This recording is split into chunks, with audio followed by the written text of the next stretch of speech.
Hey guys, and welcome back to Battlefront updates and some more exciting Star Wars Battlefront 2 content. I know a big topic in the community right now is post-launch content and microtransactions, because as everyone hoped for, they have announced that all post-launch maps, heroes, vehicles and so on will be coming completely free through themed seasons. And the first one will be a Last Jedi themed season, which includes Captain Phasma, Finn and the new planet Crate.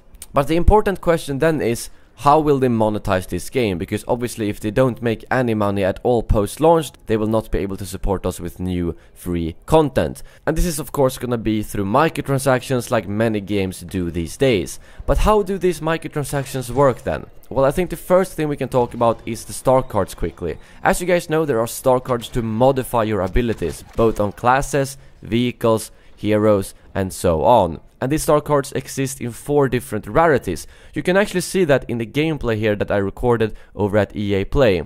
The different colors shows the rarity of the card, and you can also see over to the right how much of a difference it is between the different versions. So as you can see, it's not a major difference.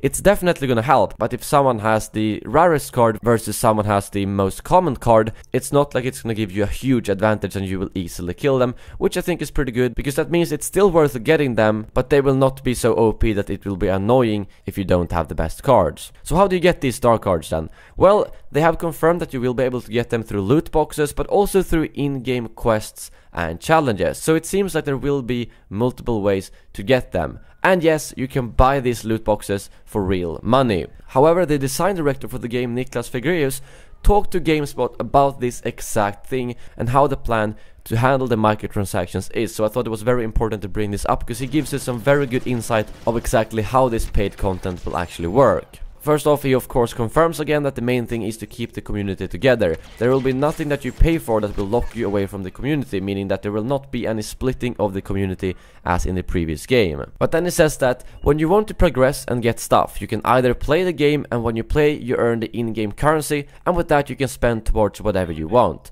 If you want to accelerate that, you can purchase that. The important thing is that everything can be earned through gameplay. If you're someone who spends a lot of time on the game, that works perfectly fine, but if you don't have that time, you can also spend some money to catch up to those people. And lastly, he also assured fans that Battlefront 2 will not allow players to pay to win. It's not about putting in $1 million and then becoming the best player on the Battlefront. And Dennis also confirmed out on Twitter that no non-cosmetic items will be locked behind a paywall, which I think is fantastic to hear. But we can't deny that there will be an advantage if you buy a lot of loot boxes. But since I showed you that the difference isn't that big, it's not like you can pay to unlock Darth Maul, I honestly don't think it's gonna be an issue. I mean, both Battlefield 1 and Star Wars Battlefront 2015 have these upgrade packs you can buy to unlock most of the weapons in the game, and I have not seen a lot of people complain about that.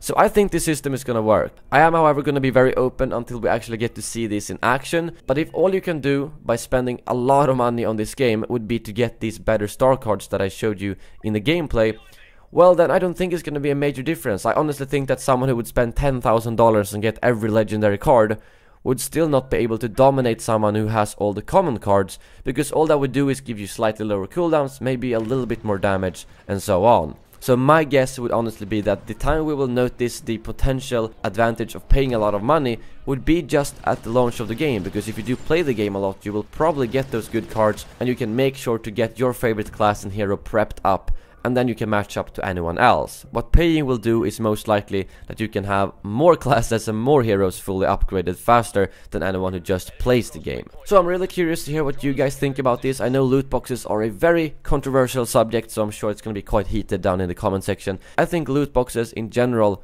are fun. I know not everyone will agree with me, but both in H1Z1 and Overwatch I've bought crates and opened them just because I think it's really exciting to open a box and see what I get in it. And I think that's a lot more fun than the current system in Battlefield 1 and Battlefront, where you just say, hey, I want to get this upgrade pack, I know exactly what's in it, and then I pay 15 bucks or whatever it was. And that's something I did on Xbox One like a month ago, since I was completely new on that platform. But yeah, please let me know in the comments below what you guys think about this. Thank you very much for watching, and as always, may the Force be with you.